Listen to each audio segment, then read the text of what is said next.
Waria.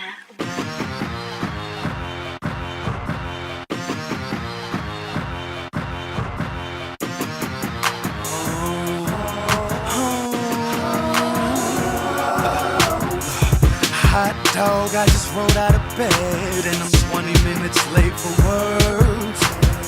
My boss told me yesterday that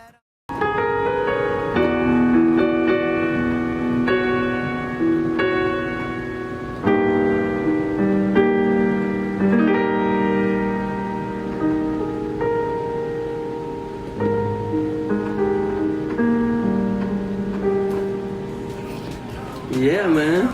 Hello, ladies and gentlemen. My name is Brandon Phillips-Taylor, the first, and I'm here with Reneeka, bringing you an Eargasm. Yeah. So my stage name is actually my government name, which is Brandon Phillips-Taylor, just because, why not? I think to kind of pay homage to my mother for giving me the name Phillips, which is my mother's side of the family, Taylor, which is my father's side of the family. I think, it just makes things a lot more simpler than trying to find a cool stage name or whatnot. I think you can't really go wrong with the name that God gave you, so that's my stage name. I got my start in music, to my knowledge, in 3rd grade. In the band, hey, who wants to be in the band? I started playing the drums in 4th grade.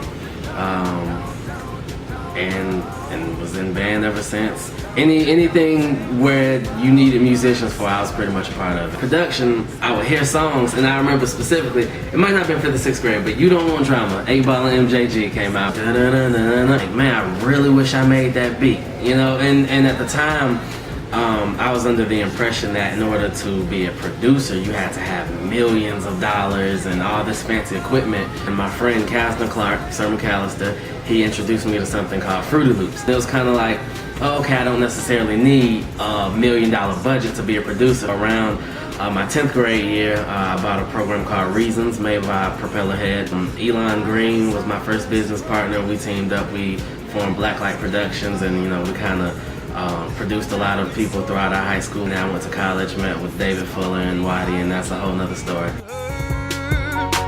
yes, I win every time and you, 'cause you.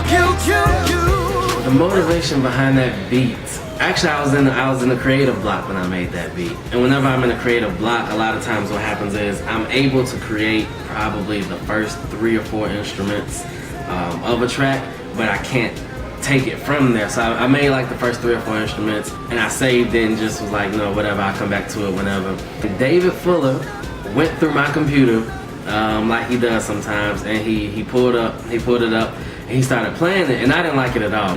He just started singing stuff, and as he started singing, it came alive a little bit more. He'd add something as far as, maybe a verse, and then I'd add an instrument. He'd add a harmony, and I'd add something to complement that, and then we just kind of went back and forth until it was finished. And you can't tell me nothing. I love it now.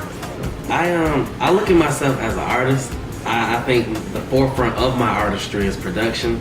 Within the next few years to come, I do want to unveil the rest of my artistry, but since production is my forefront, that's my focus right now. I think I want to bring art back. Genuine art. I think the term artistry and being an artist is so misused nowadays. I don't think we really understand what it means to be an artist. I want to bring passion back to it. I want to bring back purpose. I feel like those are things that a lot of people say, but that's something that I truly want to do. You have a lot of talented people like Common and Talib Kweli and Mos Def, who I think put out great messages, but it seems that they can never really just make it to the forefront of mainstream. Because of my diverse influence, I'll be able to connect with a person better.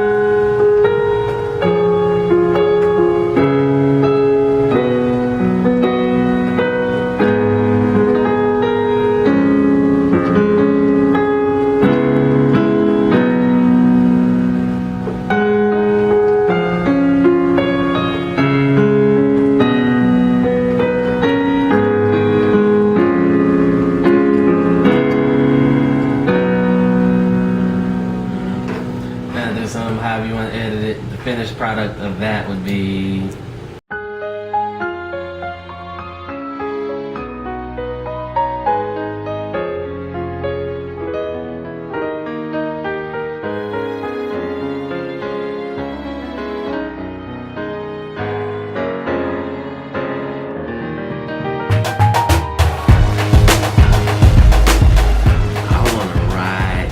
wheels fall off, man. I hate speaking about it. It's like I want to get to a point where it's like people want to assassinate me almost. Of course, you know, that's extreme and whatnot. When I do it, it's like, you know, I have so much to live for at this point. I feel like God blessed me with a wonderful gift. When He blesses you with that gift, He didn't give it to you for you, or not just for you to live better, I should say, but for other lives to be affected by it, so that through my art, through my gift, somebody else can be affected. Maybe if I don't change the world, I change a little boy who then changes the world, or I change a little boy who changes another little boy who changes the world, or whatever the case may be. I want to just make sure that, you know, at the end of my life, whenever that may be, I'm able to look back and say, oh, okay, you know, this is why God put me here, and this is what I did. I would say honeymoon sex. Honeymoon sex in a far distant country. I feel like it's, you know, that honeymoon sex is like, it's so much energy. You feel like, oh, you know, I could do this for the rest of my life. It's in a distant country because you don't really know what's next. You know, you're in a new phase now. Once you're in the honeymoon, it's like, okay, once we get back, now we're married. And so it's kind of like, hey, where do we go from here? My music, I want it to, when you get to the end of a song, you say, okay, wow, what's next? What can possibly be next after this great honeymoon? So honeymoon sex, I would say.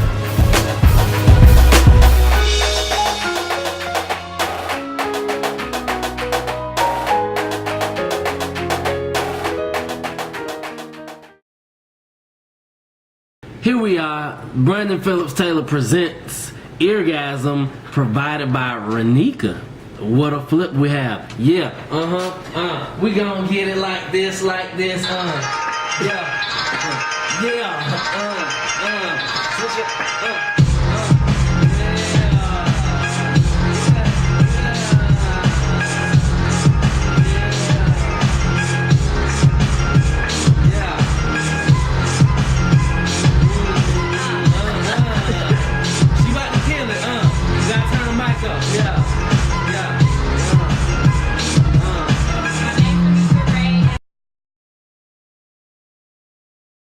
This is never before seen shit.